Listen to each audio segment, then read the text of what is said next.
3 days before the wedding, my fiancée, Isabella, spent $30 million to purchase a private vineyard in the south of France for her lover. I tossed the engagement ring we had carefully picked together into the furnace. 2 days before the wedding, Isabella donned her custom-made gown and enjoyed the night view of the Seine in Paris with Marcus. I ordered the removal of the piano I had handcrafted for her on our balcony. Today, Isabella stood in the early spring drizzle, kissing Marcus in a passionate embrace. I handed a breakup letter to her parents. I had decided to let go and bless the loving couple. "I'm not worthy of Isabella," I said. "Uncle, Aunt, please let her go." Chapter 1. Raphael, is there some misunderstanding between you and Isabella, Mr. Lin? Mrs. Lin held a teacup, her eyes flickering. "The wedding is approaching. Why call it off so suddenly?" Mrs. Lin couldn't quite suppress the smile at the corners of her mouth, though she feigned concern on the surface. I knew very well that if it hadn't been for their desperation to gain support from my family back then, they would never have agreed to the engagement between Isabella and me.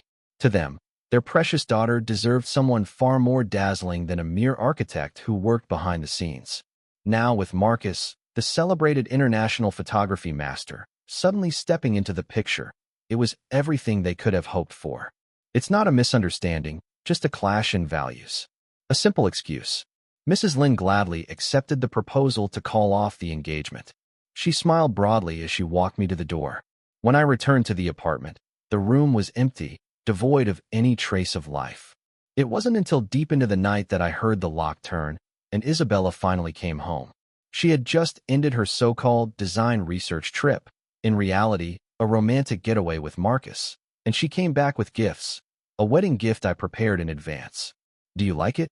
She pulled out a pair of handmade leather shoes from a delicate package, handing them to me with a gentle smile. This brand of shoes was a regular gift she gave me. During Marcus' last visit, he had casually let slip that this was a complimentary pair from a top-tier Italian shoemaker, and that Isabella had ordered countless pairs for Marcus from the main collection. I was wondering where those freebies went. "So you had them all along. Isabella really knows how to run a household." Marcus' smug tone and expression were still vivid in my mind. I looked up at Isabella, my voice calm as water. "You even remembered to bring me back a gift from your sweet trip with Marcus. How thoughtful of you."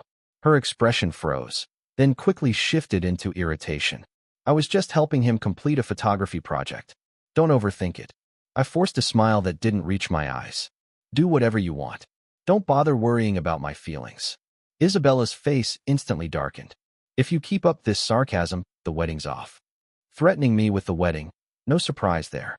After all, this wedding had always been something I fought for alone for 6 years.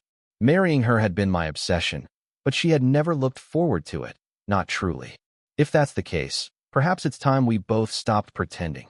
I was about to bring up the breakup, but she turned around and went straight into the bedroom, leaving only the slam of the door echoing in the air. Chasing after her again, apologizing shamelessly like before? No, I was tired of playing that role. I turned and headed to the guest room, lying down alone. Ever since Marcus entered her life 2.5 years ago, we had lived in separate rooms. And ever since then, she had stopped seeing me. I, too, had gradually gotten used to feeling invisible. Chapter 2. An hour later, I walked into the HR department and submitted my resignation. The HR manager, unaware of my relationship with Isabella, processed the paperwork without delay. During the 6 years I was with Isabella, no one at the Design Institute ever knew we were together. She insisted on keeping our relationship private, citing the need to avoid industry gossip. Yet she was inseparable from Marcus, openly affectionate. Everyone in the field assumed they were a couple. Isabella never once clarified. On the contrary, she only grew more intimate with him in public appearances. That afternoon, as I passed by Isabella's studio, I accidentally overheard her voice through the half-open glass door. I saw her gently feed a delicate dessert into Marcus' mouth, her eyes full of tenderness. "Look at you eating like a greedy little kid." Isabella wiped the cream from the corner of his lips with soft fingers. They were close, too close. Marcus noticed me standing outside, a flicker of smugness flashing in his eyes. The next second, he leaned in and pressed a kiss to Isabella's lips.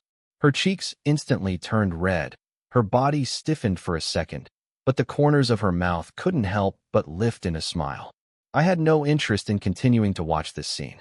I turned away and focused on wrapping up my final work projects.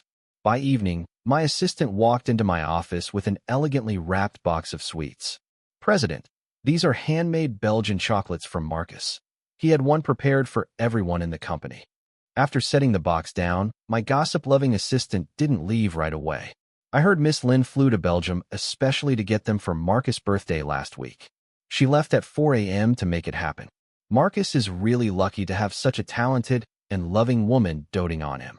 Suddenly, I remembered Marcus' birthday had been on the 20th last week.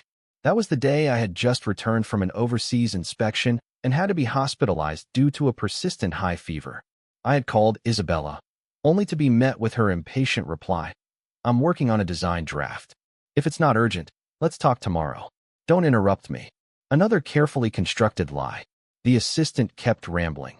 "President, I really think this wasn't just an ordinary gift. It feels like a prelude to something big. I bet Miss Lynn and Marcus are about to make it official." I forced a faint smile. It's only natural for lovers to end up together. At dusk, I saw Isabella and Marcus leave the creative park together. I asked no questions. I returned to the apartment alone, had a simple meal, and packed my luggage. After washing up, I habitually opened social media. Marcus had just posted a new update, enjoying a vintage camera exhibit with my muse.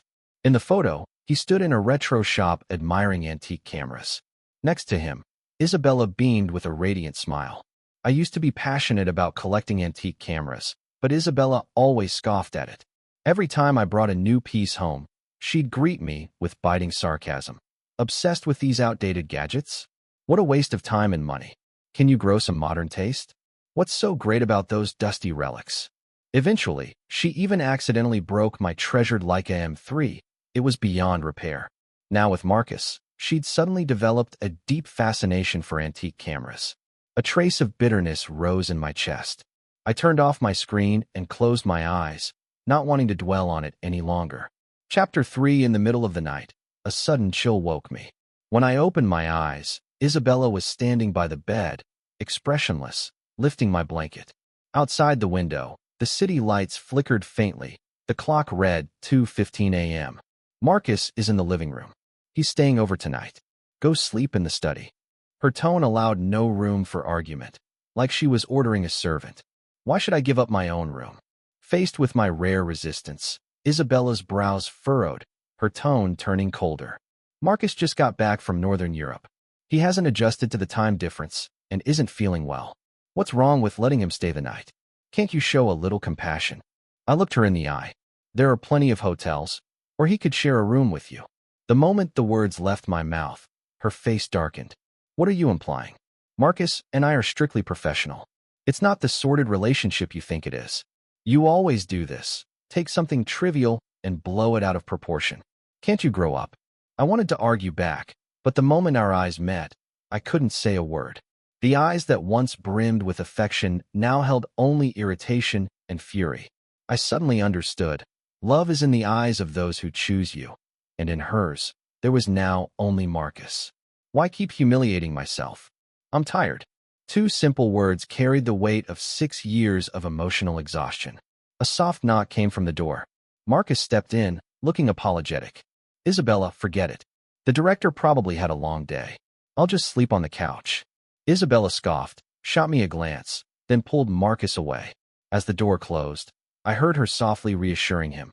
"Don't mind him, Marcus. He's always like that, petty and oversensitive. Just sleep in my room." That night, sleep was no longer possible. I lay in bed, tossing and turning. From the room next door, I could hear their murmured conversations and occasional laughter. A while later, my phone vibrated. It was a voice message from Marcus. In the recording, Isabella was telling him a bedtime story in a syrupy, gentle voice, so soft it felt like it belonged to someone else. But I felt oddly calm, as if none of it had anything to do with me anymore. About half an hour later, the bedroom door opened again. Isabella slipped into bed quietly and wrapped her arms around me from behind. "Marcus is asleep." Her voice was soft as silk, her fingers gently holding my hand. "Raphael, so much has happened lately. Once things settle down, I'll explain everything properly. Let's stop sleeping in separate rooms, okay? I had brought up the separate room issue countless times before. She always brushed it off with vague excuses. We'll see. I echoed her usual dismissive phrase. I could feel her body instantly tense. After a long silence, her hands began to move, trying to stir some physical response in me. As I felt her warmth, memories surged like a flood. So many times she had trampled on my dignity for Marcus, disregarded my existence, and ignored my feelings. Why should I keep enduring this? Why did my 6 years of devotion mean less than Marcus' 2 years of flirtation and fantasy? Everything I had suppressed erupted in that moment. I suddenly rolled over and kissed her fiercely, almost violently.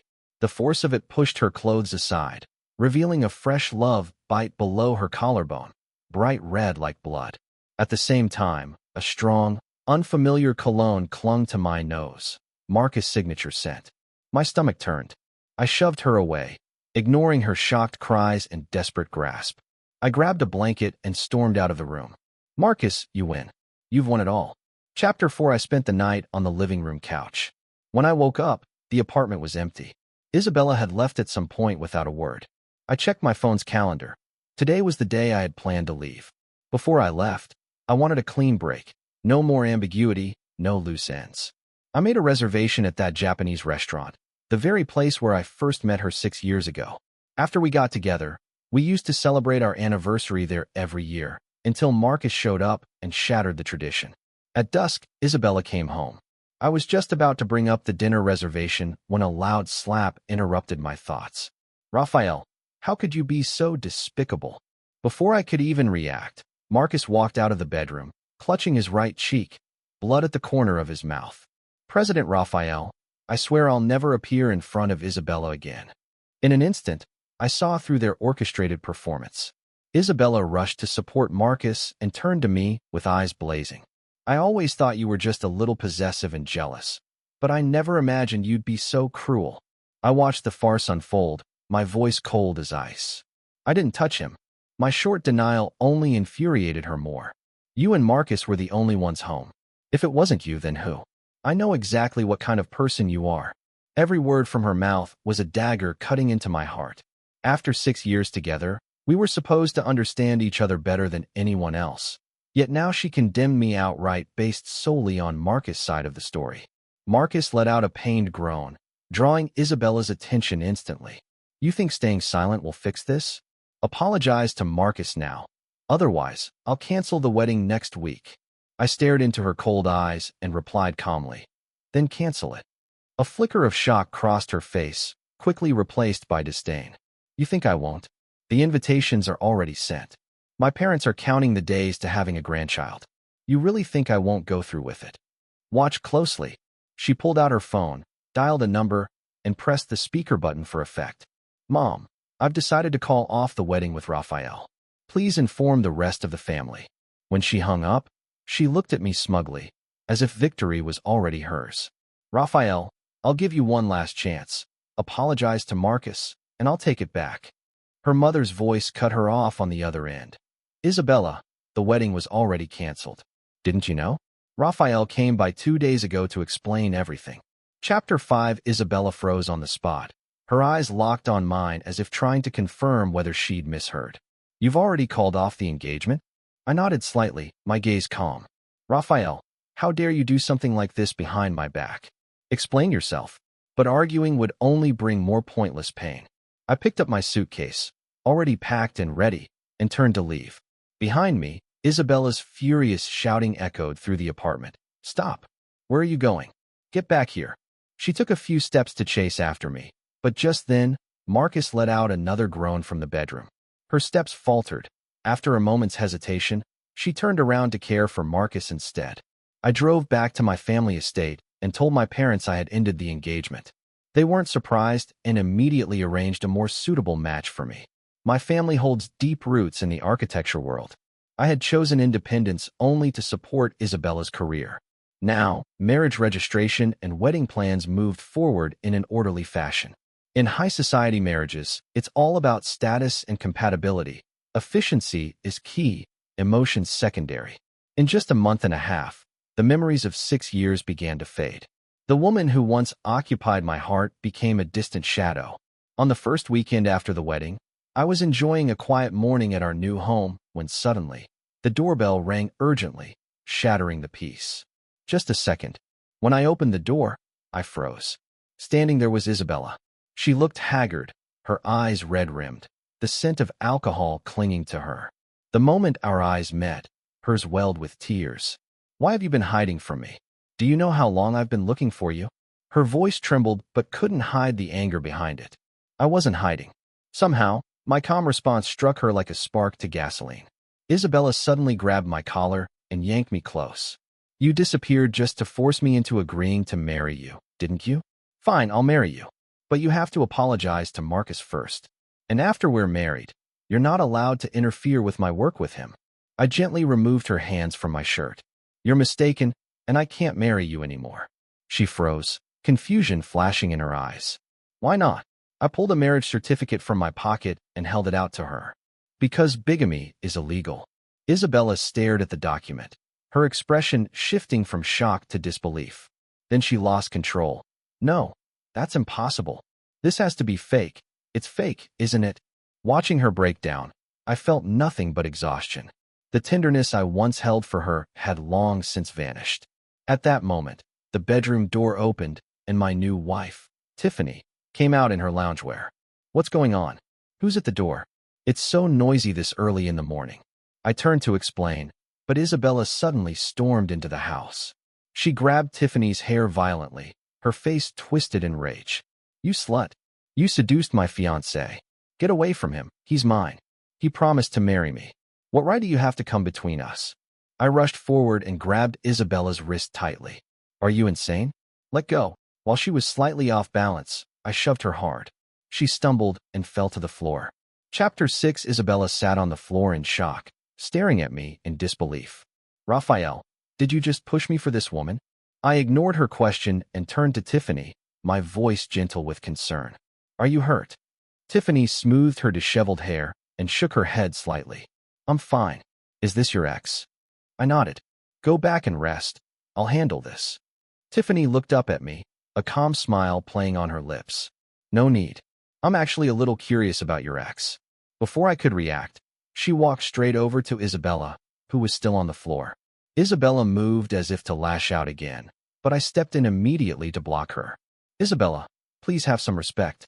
This is my home, not your outlet for emotional outbursts." Seeing me defend Tiffany so directly, a flicker of panic flashed in Isabella's eyes. "Raphael, what's that supposed to mean? Tell me the truth. Did you break up with me because of her? Did she come between us?" I looked straight at Isabella, unshaken. The end of our engagement had nothing to do with Tiffany. "Now, please leave our home. You're not welcome here." Faced with my resolute tone, Isabella slowly stood up, her gaze filled with resentment. "Raphael, are you sure you want to treat me like this?" Without hesitation, I replied, "Yes." Isabella bit her lip hard and nodded. "Fine, Raphael, you'll regret this decision." She threw those words over her shoulder and walked toward the door. Just as she was about to step across the threshold, Tiffany's voice called out behind her. "Please don't come bother my husband again. I'm the jealous type. Thanks for understanding." Before her words had fully landed, the door shut. I turned to Tiffany, and a smile tugged at the corners of my mouth. "Hungry? I'll make us breakfast." Tiffany stepped closer, nestling softly into my arms and nodding sweetly. Chapter 7. I thought the mess with Isabella was behind us, but 4 weeks later, she appeared again, this time at the Future of the City Architectural Forum I was hosting. "I heard your eco-architecture concept won a major award," she said, handing me a finely wrapped gift box. "Thought I'd come to congratulate you." I said nothing. She added quickly, "What? Not even a hello for an old friend?" Just as I hesitated, Tiffany gracefully emerged from the crowd and naturally slipped her arm through mine. "We're glad you came to support my husband's vision for sustainable architecture," she said warmly, her smile perfect. The word husband hit Isabella like a hammer. Her face paled instantly, forcing a composed expression. She shoved the gift into my hands and hurried into the venue. I was about to leave when I caught sight of a familiar and unwelcome figure, Marcus, walking toward us. He glanced at me with that same smug expression I'd seen too many times before. "Designer Raphael, long time no see." He nodded slightly, then his tone turned sharp. 6 years, just like smoke and wind. Isabella was always mine to begin with. My advice, bow out now before things get uglier. Why humiliate yourself any further? Don't even realize you're the one wearing the clown hat. I chuckled, speechless at his audacity. Clearly, Isabella hadn't told him a word about our breakup. I didn't bother correcting him, simply replying, "Forum's about to start. Feel free to look around." Marcus sneered and strode confidently into the center of the hall. Chapter 8. After Marcus walked away, I opened the exquisite gift box Isabella had brought. Inside was a limited edition fountain pen, an ebony barrel, 18K gold nib inlaid with tiny sapphires. As I stared at it, memories surged like a tide, pulling me back to that autumn day 3 years ago. I'd always preferred using fountain pens to sketch design drafts. One day, Isabella asked to borrow my heirloom Mont Blanc.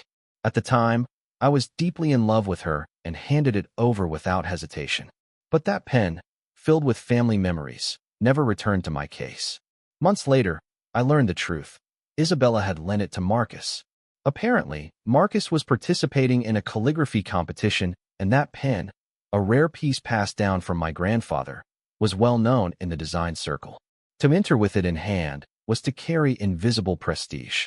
Unfortunately, after the competition, the pen vanished. That night, Isabella came back to the apartment soaked in rain. I was distressed, dried her hair, made her hot tea.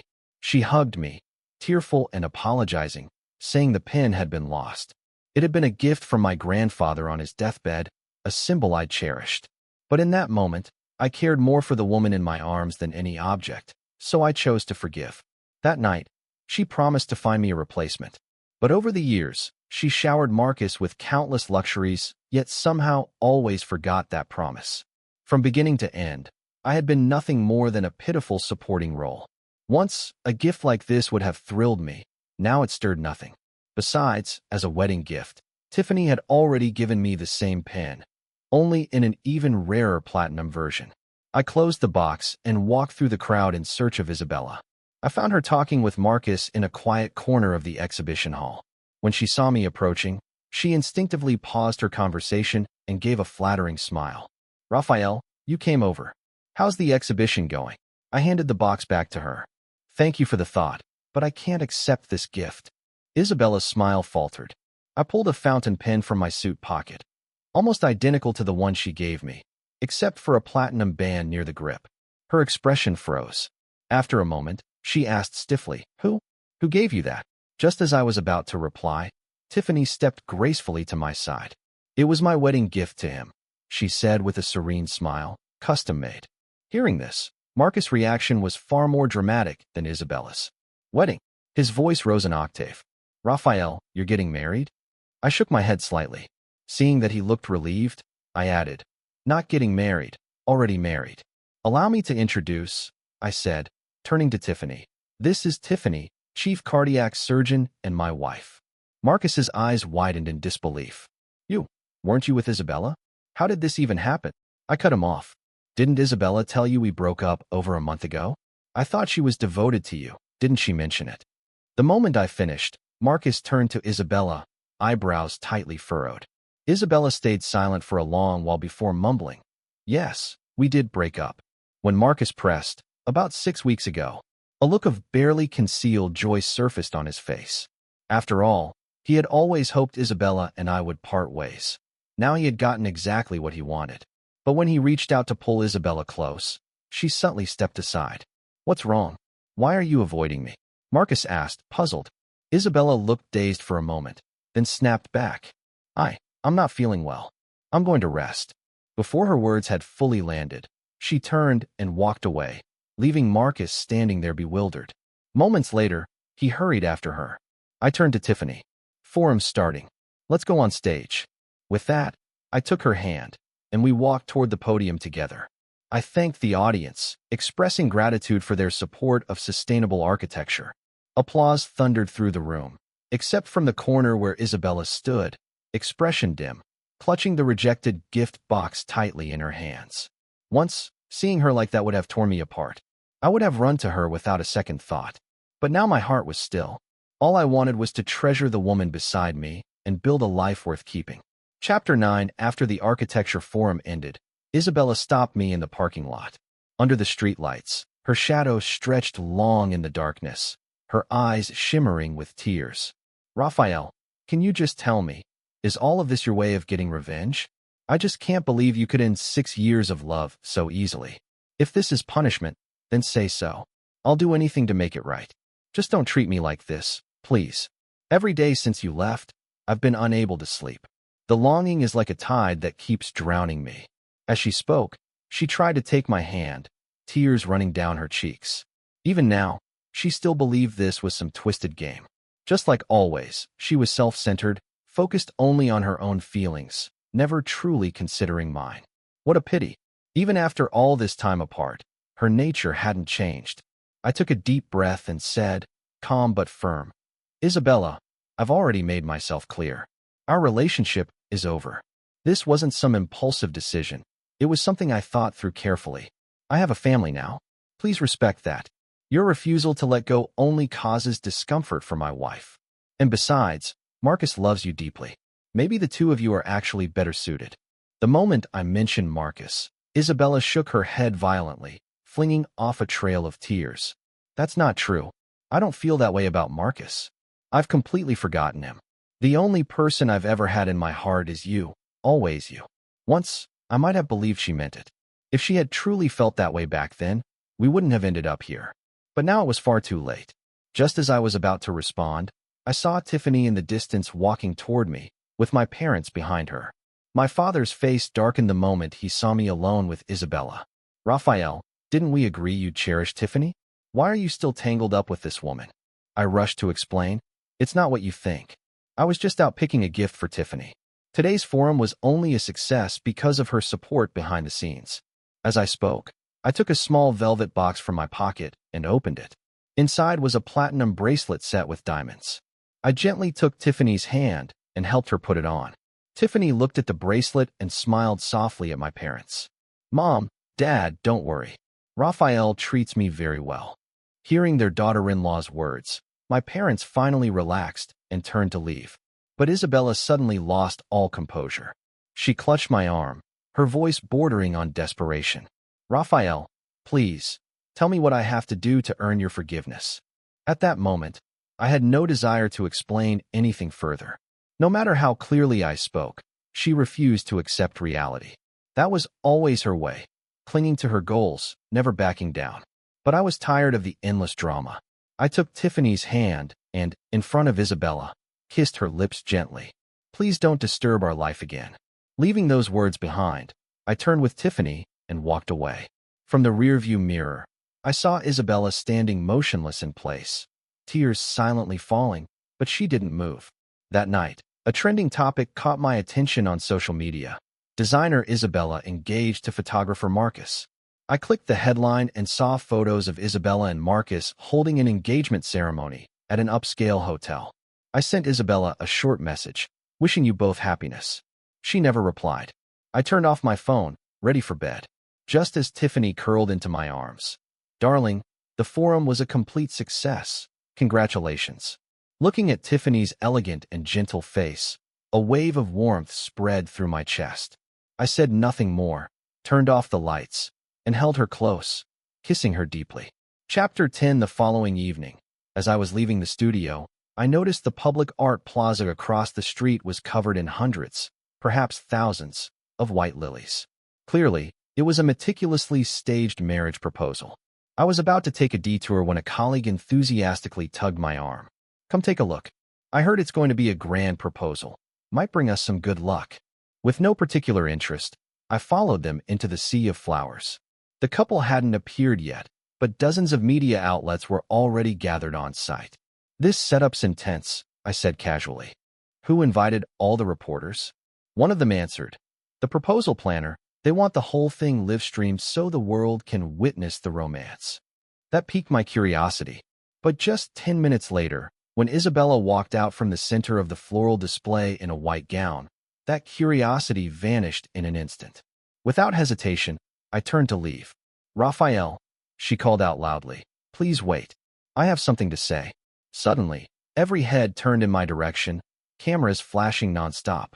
Clearly, all of this had been part of her plan. She chose the plaza directly across from my workplace, the timing exactly when I got off work, every detail calculated. And me? I had become nothing more than a background character in her script. At that point, leaving was no longer an option. The crowd had surrounded me. All I could do was stand there, expressionless, and let her finish her performance. Seeing that I hadn't walked away, Isabella approached with a smile. "Over the past 2 years, you proposed to me 7 times, she said, and I turned you down every time. That was my mistake. I didn't treasure your love. Today, I created this scene to make up for it. Raphael, will you give me another chance? I don't want to lose you." I couldn't help but let out a cold laugh. Her obsession had gone far beyond what was reasonable. "Isabella, I've told you countless times already. I'm married. Please stop interfering in my life. My heart belongs to Tiffany. I love her. And besides, aren't you already engaged to Marcus?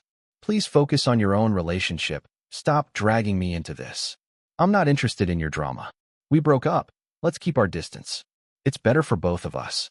Tears welled in her eyes as she replied, "That's not what it is.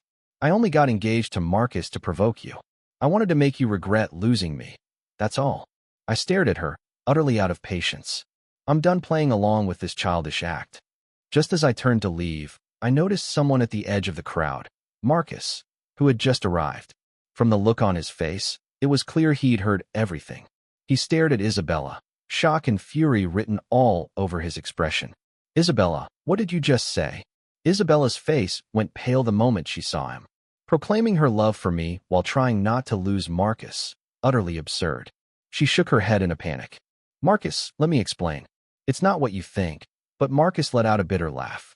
The truth had finally hit him. "Isabella, I was wrong about you. From now on, we're done." He threw the bouquet in his hands to the ground and turned to leave. Isabella rushed after him, trying to grab his arm, but Marcus violently shook her off, sending her stumbling to the ground. What happened after that? I had no interest in knowing. That night, the entire farce exploded across social media. With so many reporters present, it was inevitable. Isabella's actions were fully exposed, and the comment section went wild. This woman, supposed to represent the design industry, playing both sides like a pro. Disgusting. Poor Marcus and Raphael, staging your own drama and inviting the press. Was the scandal not big enough already? Ridiculous. Scrolling through the comments, all I could feel was bitter irony. But the moment I opened my front door, what I saw froze me in place. Chapter 10. The apartment was empty. Tiffany was nowhere to be found. The silence in the room was eerie, so still it felt unnatural. A sudden sinking dread seized my chest. I immediately called Tiffany's phone. It connected, but only an automated message played. "The number you dialed is powered off. Please try again later." My heart plummeted. Something had happened to Tiffany. Without hesitation, I called my parents. "Dad, have you heard from Tiffany today?" He paused for a moment. "Tiffany? She called us after work, said she was going to pick you up." Pick me up? But I hadn't seen her at all. I quickly contacted the building management and requested the surveillance footage. The video showed Tiffany leaving our residential compound at 5:05 p.m. I had gone downstairs at 5:40 p.m. She should have already arrived at my studio. I rushed there. The studio security footage confirmed Tiffany had indeed shown up at 5:25 p.m., but moments later, she took a call and left in a hurry. Soon after, the footage showed me heading straight to the proposal scene. Just as my anxiety peaked, my phone rang. It was Tiffany's number. I answered instantly, my heart thundering in my ears. "Darling, could you come to Songphone Pavilion?" "Tiffany, are you okay?" I asked urgently. A soft laugh came through the phone. "I'm fine. Just come." "Okay, I'm on my way." The call ended, and I drove there immediately. But when I arrived, it was Isabella who greeted me, not Tiffany. I rushed toward her, my voice trembling with rage. "Where is Tiffany?" Isabella looked at me, a bitter smile playing at her lips. "So it's true. You really don't have room for me in your heart anymore. Don't worry, Tiffany is safe." Her words ignited my fury. "Take me to her now." It had all been a trap, something Isabella had carefully orchestrated. Never in my life had I imagined she would go this far. "You care about her that much?" Isabella stepped closer, her eyes gleaming with provocation. In that moment, I wanted nothing more than to destroy her. I forced myself to stay composed, my voice cold as steel. Where is Tiffany? Isabella took her time walking up to me. Raphael, why can't you give me one more chance? If Tiffany weren't in the picture, would you come back to me? She reached out to touch me, but I stepped away instantly. You overestimate yourself. I want to see Tiffany. Just then, Tiffany emerged from the inner room. Seeing her safe and unharmed, my tense nerves finally loosened. She walked over to me, and I immediately pulled her into my arms. Are you hurt? Nestled against my chest, she shook her head gently. I'm fine. I just wanted to have a talk with Miss Lynn to make sure she finally stops bothering you. Some things are better said face to face. Hearing that, I finally felt at ease. As we turned to leave, Isabella stood still, gazing at us. Her eyes were glassy with tears, but her smile was heartbreakingly hollow. Raphael, this is the end of the road for us. From now on, I won't disturb your lives again. With that, she turned and walked away, blank and silent. I looked down at Tiffany, concern still written all over my face. Why was your phone off? Do you have any idea how worried I was? Tiffany looked up at me and suddenly laughed. My phone died. Sorry, I'll be more careful next time. Actually, I was planning to surprise you. Chapter 11. When I heard the word surprise, something stirred in my chest, and my heartbeat inexplicably quickened. Before I could ask, Tiffany suddenly stood on her toes and gently kissed my lips. Come with me, she whispered. We arrived at our destination, and Tiffany took my hand, leading me straight to the third floor of a hospital. The moment I saw the words obstetrics gynecology on the wall, it felt like the blood in my body stopped flowing for a second. After the blood test was done, Tiffany leaned against me in the waiting area. I saw what happened at the plaza, she said softly. Her words made my whole body freeze. You saw everything? I asked, stumbling over my words. Tiffany nodded, intertwining her fingers with mine. Yes, Isabella deliberately arranged for someone to show me the live stream. She wanted to prove that you still had feelings for her. Hearing that, a smile tugged at the corner of my lips. She really overestimated herself. Tiffany, please believe me. There's only you in my heart now. You're my wife. I love only you. Tiffany smiled warmly. Of course I believe you. You stood your ground in front of all those people. You have no idea how much that meant to me. Her eyes glistened as she looked up at me, and a single tear rolled down her cheek. I gently wiped it away. Just then, the doctor approached with the test results. When I saw what was written on the report, joy flooded through me. So overwhelming I forgot to breathe. It wasn't until Tiffany softly called my name that I came back to my senses. I pulled her tightly into my arms, my voice trembling with emotion. Tiffany, I'm going to be a father. She nodded vigorously in my embrace. Yes, you're going to be a dad. On our way home, we couldn't wait to share the news with both our families. From the moment I found out Tiffany was pregnant, I began preparing everything for the baby. Throughout the entire pregnancy, I cared for her meticulously, afraid even the slightest discomfort would affect the child. On the day of delivery, everything went smoothly. We welcomed a baby girl. Her delicate features were a perfect match for Tiffany's childhood photos. Holding my newborn daughter, with the woman I love by my side, I felt truly blessed and fulfilled. This hard-earned happiness, I would treasure it with everything I had.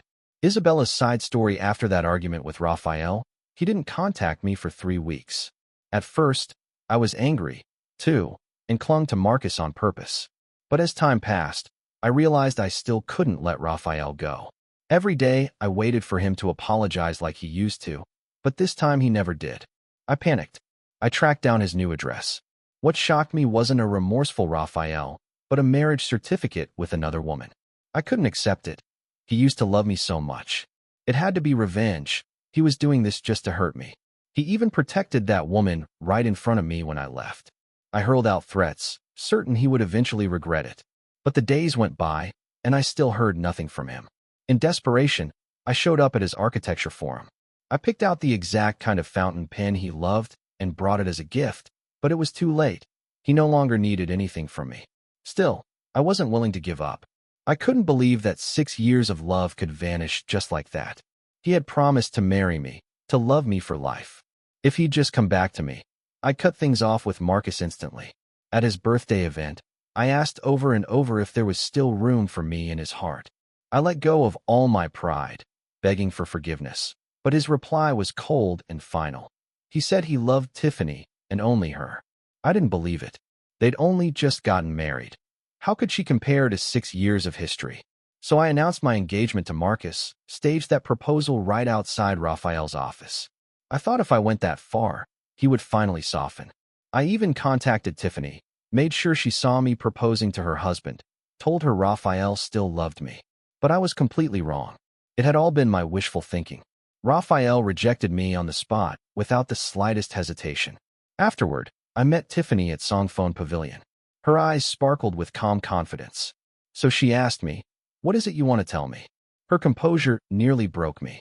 Why? Why did Raphael choose you? We were together for 6 years. How did you steal his heart in just 1 month? Tiffany remained calm despite my hysteria. Love doesn't need a why, she said. It's about sincerity. For sincerity, ask yourself honestly, were you ever truly sincere with him? I had no answer. For 6 years, I loved Raphael on one side, yet couldn't let go of Marcus on the other. Looking at Tiffany, I gave a bitter smile. You're right, it was my fault. Raphael deserves better. I hope you'll be happy. And the days that followed proved they really were.